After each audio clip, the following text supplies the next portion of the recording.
तो यहाँ पे मैं आपको कुछ स्कोर्स वर्सेस परसेंटाइल दिखा देता हूँ कि एक पर्टिकुलर परसेंटाइल लाने के लिए आपको कितने क्वेश्चन अटेम्प्ट करने की जरूरत है, कि कैसे दोनों पे काम करने से हम अपने स्कोर को इंक्रीज भी कर सकते हैं और स्टेबलाइज भी कर सकते हैं। कैट एग्जाम में देखोगे जैसे 2023 में एक पर्टिकुलर स्लॉट में 3 क्वेश्चन नंबर बेसिस पे थे, particularly factors, divisibility and some other basic number concepts. आपने जो भी प्रिपेयर किया है उसको टाइम बेस्ड एनवायरनमेंट में प्रॉपर्ली टेस्ट भी करना पड़ेगा।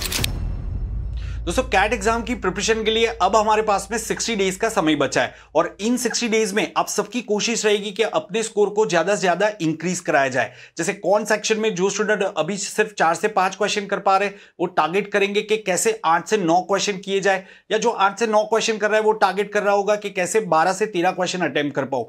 इनफैक्ट काफी सारे स्टूडेंट्स ऐसे भी हो गए जिनके स्कोर काफी फ्लक्चुएट हो रहे हैं, तो उनको अपने स्कोर्स को स्टेबलाइज करने की जरूरत है। तो आज के इस वीडियो में हम क्वांट के 60 डेज मतलब 2 महीने की स्ट्रेटेजी को डिस्कस करेंगे और देखेंगे कि कैसे हम 99 प्लस परसेंटाइल ला सकते हैं। तो ये काफी इंपॉर्टेंट वीडियो होने वाला है, इसको आखिरी तक जरूर से देखना और इसको लाइक और शेयर करना मत भूलना। इनफैक्ट रिसेंटली मैंने कुछ स्टूडेंट्स के स्कोर्स देखे थे जिसमें वो लोग क्या करते थे कि 16 to 17 क्वेश्चन कौन सेक्शन में अटेम्प्ट कर रहे थे, जिनमें से उनके सिर्फ 6 से 7 क्वेश्चन सही हो रहे थे। तो ये एक सही स्ट्रेटेजी नहीं है। क्वांट जैसे सेक्शन में आपको पहले तो 16-17 क्वेश्चन अटेम्प्ट करने की जरूरत नहीं है। तो यहां पे मैं आपको कुछ स्कोर्स वर्सेस परसेंटाइल दिखा देता हूं कि एक पर्टिकुलर परसेंटाइल लाने के लिए आपको कितने क्वेश्चन अटेम्प्ट करने की जरूरत है। तो जैसा मैंने स्क्रीन पे दिखाया है कि अगर मैं 99 परसेंटाइल की बात करूं, मुझे सिर्फ 9 क्वेश्चंस करेक्ट करने हैं। इनफैक्ट कुछ स्लॉट में तो शायद 8 क्वेश्चन करेक्ट करने पे भी आपका ये स्कोर आ सकता है। सिमिलरली अगर मुझे 99.5 परसेंटाइल चाहिए, मुझे 10 क्वेश्चन सही करने और 12 क्वेश्चन सही करने पे तो मेरे 99.9 परसेंटाइल आ जाएंगे। तो अगर मैं ये चीज को माइंड में रखता हूं तो मैं एक सही टारगेट सेट कर पाऊंगा और फिर उसको अचीव करने के लिए मैं काम कर सकता हूं। इनफैक्ट आप सबका पहला टारगेट होना चाहिए कि कैसे ये 99 परसेंटाइल को अचीव किया जा सकता है। और फिर एक बार कंसिस्टेंटली आपके मॉक टेस्ट में 99 प्लस परसेंटाइल आने लगे, मतलब आप 9 क्वेश्चन के आसपास रेगुलरली करेक्ट आने लगे, तो फिर आप उस टारगेट को बढ़ा सकते हो। तो अब हम समझते हैं कि कैसे हम ये श्योर कर सकते हैं कि हमारे कंसिस्टेंटली 99 प्लस परसेंटाइल आए। क्या सिर्फ सिलेबस कंप्लीट करने से ये चीज हो सकती है?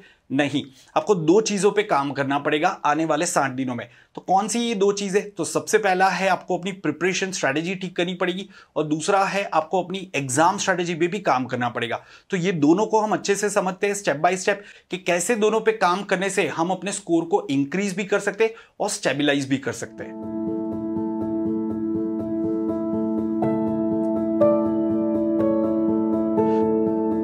तो सबसे पहले हम प्रिपरेशन स्ट्रेटेजी की बात करेंगे कि जब प्रिपरेशन कर रहे हैं आने वाले 60 दिनों में तो हमें कौन से टॉपिक्स पे ज्यादा फोकस करना है, कैसे रिवीजन करना है, कैसे टेस्ट लेने हैं, उसकी बात करेंगे। और दूसरी फिर हम बात करेंगे एग्जाम स्ट्रेटेजी की, जब हम टेस्ट ले रहे हैं तो हमें क्या स्ट्रेटेजी यूज करनी है, कौन सी चीजों का ध्यान रखना है।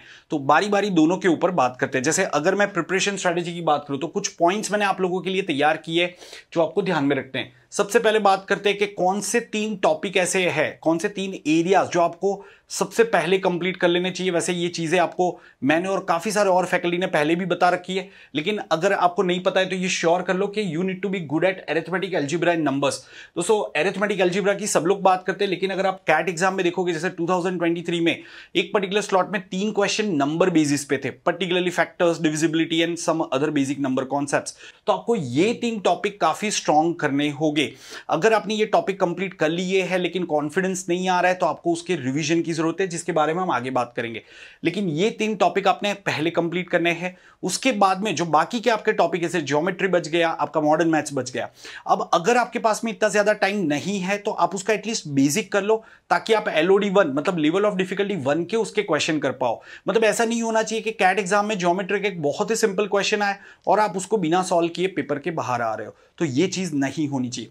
फिर दूसरी चीज है कि अगर आपने ये अरिथमेटिक अलजेब्रा और नंबर्स कंप्लीट कर दिया है बट फिर भी आप 4-5 क्वेश्चन से ज्यादा क्वांट में नहीं कर पाते हो, हालांकि इन 3 टॉपिक से आपको कम से कम 12 से 14 क्वेश्चन कोई भी मॉक टेस्ट में देखने को मिलते हैं, और फिर भी अगर आप सिर्फ 4-1 क्वेश्चन कर पाते हो, मतलब कहीं ना कहीं जो कॉन्सेप्ट्स आपने किए हैं आप उसको भूल गए हो, आप उसको अप्लाई नहीं कर पा रहे हो, तो उस केस में मैं आपको सजेस्ट करूंगा कि आप रेगुलर रिवीजन करो। आने वाले कुछ दिनों के लिए आपको एक प्रॉपर रिवीजन प्लान बनाना है कि जो टॉपिक आपने कंप्लीट किए हैं वो आपके माइंड में in fact top of the mind होने चाहिए।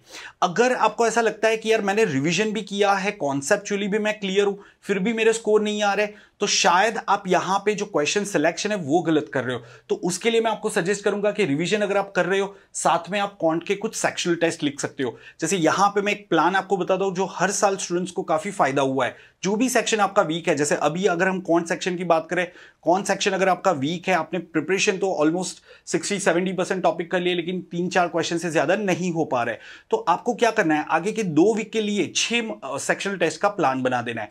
हर ऑल्टरनेट डे क्वांट का एक सेक्शनल टेस्ट लिखना है, और वो सेक्शनल टेस्ट में आपको क्वेश्चन सिलेक्शन पे फोकस करना है कि यार यहां पे आप चाहो तो राउंड 1 राउंड 2 स्ट्रेटेजी यूज कर सकते हो, जो आगे मैं एग्जाम स्ट्रेटेजी में आपको वापस बताऊंगा। बट ये चीजों पे आपको काम करना है कि सेक्शनल टेस्ट एक आप लिख सकते हो। दूसरा, आपको रेगुलरली जो टॉपिक्स आपके कंप्लीट हो गए हैं उसके नए वैरायटी के क्वेश्चन प्रैक्टिस करने होंगे। और ये जो प्रैक्टिस आप कर रहे हो वो कोई बुक लेके बैठ गए और सॉल्व किया, ऐसा नहीं चलेगा। आपको टाइम बेस्ड एनवायरनमेंट में प्रैक्टिस करना होगा कि टाइमर सेट करो, 5 क्वेश्चन टारगेट करो कि मुझे 10 मिनट के अंदर ये 5 क्वेश्चन करने। अगर चैलेंजिंग क्वेश्चन है तो 15 मिनट का टाइम रखो, लेकिन टाइम बेस्ड प्रैक्टिस आपको करनी है। उसके अलावा दोस्तों, आप लोगों के लिए मैं एक YouTube पे नया सीरीज लेके आ रहा हूं। बहुत ही जल्दी मैं एक लास्ट माइल टू कैट करके क्वांट का सीरीज शुरू कर रहा हूं, जिसमें अलग अलग जो टॉपिक्स है अपने एरिथमेटिक, अलजेब्रा वगैरह के, तो उसके कुछ अच्छे क्वेश्चन, अलग अलग वैरायटी के क्वेश्चन में आपको प्रैक्टिस करवाने वाला हूं। तो सब लोग श्योर कर लेना कि आपने मेरा टेलीग्राम चैनल ज्वाइन किया हुआ है, ठीक है। ओके, अब बात करते हैं हमारे एग्जाम स्ट्रेटेजी की। तो जैसा मैंने आपको बताया कि आपको मॉक टेस्ट और सेक्शनल टेस्ट लिखने होंगे। जिन लोगों ने अभी तक मॉक टेस्ट वगैरह लिखना शुरू नहीं किया है दोस्तों, इससे ज्यादा डिले मत करना, स्टार्ट टेकिंग मॉक टेस्ट, क्योंकि सिर्फ सिलेबस कंप्लीट करने से और टॉपिक को समझने से आपका पेपर नहीं निकलने वाला है। आपको आपने जो भी प्रिपेयर किया है उसको टाइम बेस्ड एनवायरनमेंट में प्रॉपर्ली टेस्ट भी करना पड़ेगा। तो मॉक टेस्ट लिखना शुरू कर देना। अब जब आप मॉक टेस्ट लिख रहे हो तो उसके अंदर आपको क्या टारगेट करना है कि जैसे आप 9 to 10 क्वेश्चन सॉल्व कर रहे हो, पहले तो आपको अपनी एक्यूरेसी 90% मेंटेन करनी है। तो जैसे मैंने आपको बताया था कि कुछ स्टूडेंट 16 क्वेश्चन कर रहे थे, 7 सही, ये सही स्ट्रेटेजी नहीं है। तो आप टारगेट करो कि आप 9 to 10 क्वेश्चन करो। जैसे आपके काफी सारे टॉपिक्स हो गए तो आप 9 to 10 क्वेश्चन टारगेट करो and try to get 90% of them correct. जैसे अगर मैंने 10 क्वेश्चन किए, मेरे 9 सही होने चाहिए। जैसे मेरे सारे टॉपिक्स अभी तक कंप्लीट नहीं हुए, मैं 6 ही क्वेश्चन कर पा रहा हूं, तो मेरे 5 क्वेश्चन सही होने चाहिए। मैं ऐसा नहीं कह रहा हूं कि आप कल या परसों 2-3 दिन के अंदर ही 10 क्वेश्चन करने लगो, नहीं। Depending upon your preparation you will set the target, but make sure कि आपकी एक्यूरेसी 90% हो रही है। जैसे मैंने आपको यहां पे भी बताया है कि डू नॉट ओवर अटेम्प्ट। अगर आपने 60% सिलेबस कंप्लीट किया हुआ है, don't try to attempt 15 questions right now, ठीक है। या फिर आपका भले ही पूरा सिलेबस हो गया है लेकिन आपकी एक्यूरेसी अगर 50-60% है तो आपको अपने नंबर ऑफ अटेम्प्ट्स थोड़े से कम कर देने चाहिए और पहले एक्यूरेसी को इंक्रीज करो। उससे क्या फायदा होगा कि आपके स्कोर आपको स्टेबिलाईज होते हुए दिखेंगे। अगर आपके स्कोर में काफी ज्यादा फ्लक्चुएशन आ रहे हैं तो उसका एक रीजन हो सकता है कि आप ओवर अटेम्प्ट कर रहे हो, तो वो चीज को करेक्ट करोगे, अपने आप स्कोर स्टेबिलाईज होना शुरू हो जाएंगे, ठीक है। फिर मॉक टेस्ट की स्ट्रेटेजी आपकी क्या होनी चाहिए। जैसे अगर मैं कौन सेक्शन की बात करूं, 22 क्वेश्चन है, मैं कैसे ये इंश्योर करूं कि यार जो टॉपिक मैंने प्रिपेयर किए हैं उसमें मैं अच्छा परफॉर्म कर पाऊं। तो उसके लिए एक कॉमन स्ट्रेटेजी जो स्टूडेंट्स यूज करते हैं वो है राउंड 1 राउंड 2 स्ट्रेटेजी। अब ये राउंड 1 राउंड 2 स्ट्रेटेजी क्या होती है, तो दोस्तों जैसे आपके सामने कौन सेक्शन आता है, 22 क्वेश्चन है, 40 मिनट का समय है, तो आपको क्या करना है, पहले 2 से 3 मिनट सिर्फ क्वेश्चन को स्कैन करने पे डालना है। अब इस काफी सारे लोग शायद ये कर भी रहे होंगे, लेकिन जिसको नहीं पता है उनको मैं एक बार बता देता हूं। तो आपको सबसे पहले सारे क्वेश्चन को स्कैन करना है और वो 3 मिनट के अंदर, वो या ऐसे कह लो कि वो 3 मिनट के बाद में आपके पास में कम से कम 5 से 6 क्वेश्चन ऐसे होने चाहिए जो आपने आइडेंटिफाई किए, जो आपके एरिया से भी है और जो डूएबल क्वेश्चन है। मतलब जैसे मैंने एरिथमेटिक और अलजेब्रा कंप्लीट कर लिया है और जो क्वेश्चन मैंने 6 सिलेक्ट किए उसमें से कोई भी ऐसा क्वेश्चन नहीं होना चाहिए जिसमें मेरे 5-7 मिनट चले जाए।